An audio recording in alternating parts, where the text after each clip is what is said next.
So now that guy isn't there practicing, and Trey Hendrickson, as we all know, wants his money. Where does that stand? I mean, where do we go from here? I always say this, Rich, there is no close. There is only done or not done. There are a lot of people that in the Trey Hendrickson situation would argue they're not that far apart. This is a deal that could get done.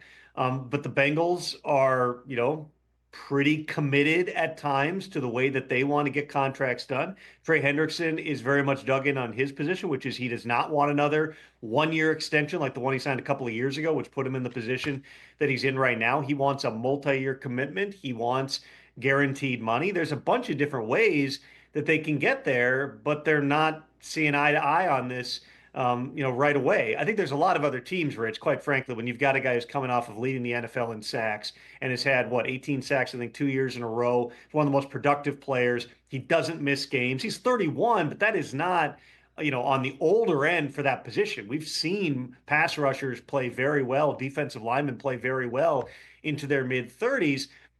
And he's not trying to break the bank. He's not trying to get above Myles Garrett, which was 4 years and 160 million, 40 million per.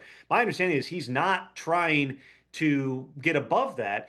He's trying to get a fair deal that's in line with the Max Crosbys and the Danielle Hunters that we've seen through the course of this offseason. He feels like his play on the field has earned it.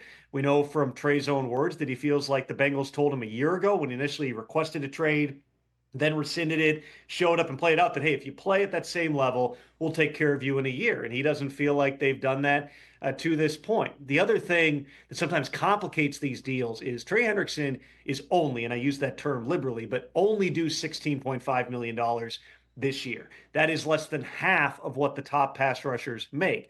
What that creates complications with, and this is broadly speaking across contracts, is when you're talking about cash flow and you start from a very low number, it's hard to make the numbers work without completely front loading a deal just to make sure that the cash that's going into the player's account makes sense, but also that you're not ending up with a tiny number in the final year, which is something that clubs generally don't want to do. And so there's a give and take here, and there's a buy play. The leverage for the Bengals is, hey, if you don't take the best offer we're willing to make you, then you're going to come in and play for the 16.5, or else you're going to lose $1 million a week on top of the fines and the bonus forfeiture that could add up to $3-4 million through the course of camp. Trey Hendrickson has said, well, I don't care. I'm not showing up and playing on this contract. I believe that this will get done, Rich. Okay. I believe it'll end up being a multi-year extension just because I don't think that they want to do a 1 year extension. They've talked about a variety of different options over the past several weeks. But right now,